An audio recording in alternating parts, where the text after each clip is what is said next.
This is the Thayer Podcast for Thursday, November 2nd, 2023. I was hitting balls at the golf range some time ago when an old acquaintance stepped up and offered a few helpful hints. He asked what I was up to, and I told him a little bit about the book I'd been working on at the time.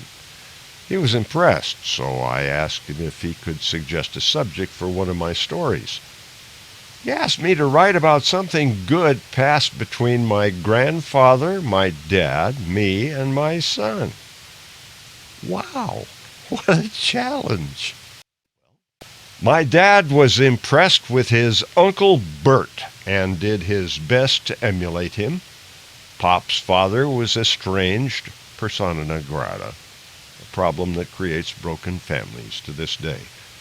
Bert was an old cowboy who lived in Ely, Nevada in a shack on a small pension and a pittance that the Social Security Administration sent each month. He was a Freemason and a member of the Elks Club, the BPOE.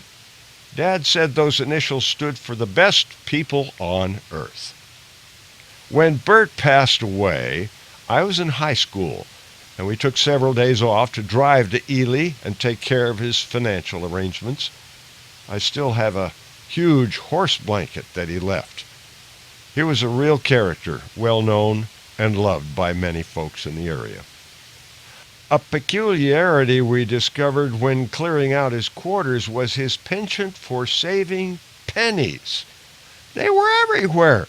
They were under the bed and in the drawer over the socks and shorts, stashed in glasses and cups on tabletops and counters. There was even an old sock filled with hundreds of little copper coins.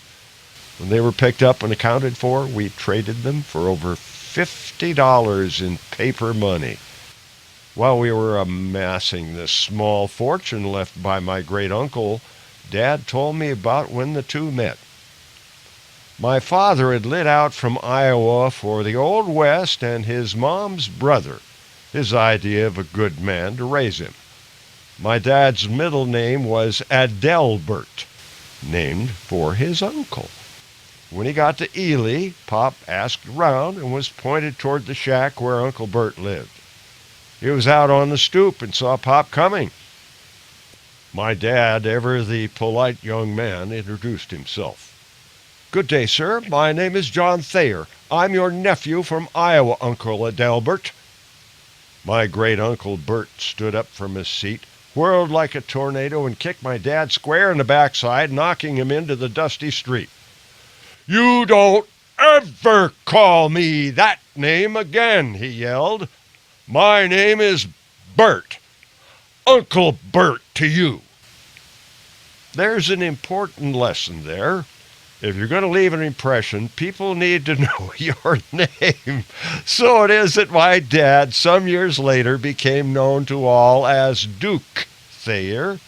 Took a long time for me to settle on Ted Thayer. But just like my great-uncle and my dad, folks around these parts know who I am. Son John never wavered from his given name and is a well-known person in his own right, of which I'm proud.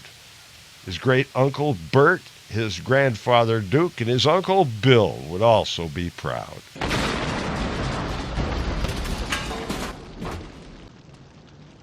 Man's got to know his limitations.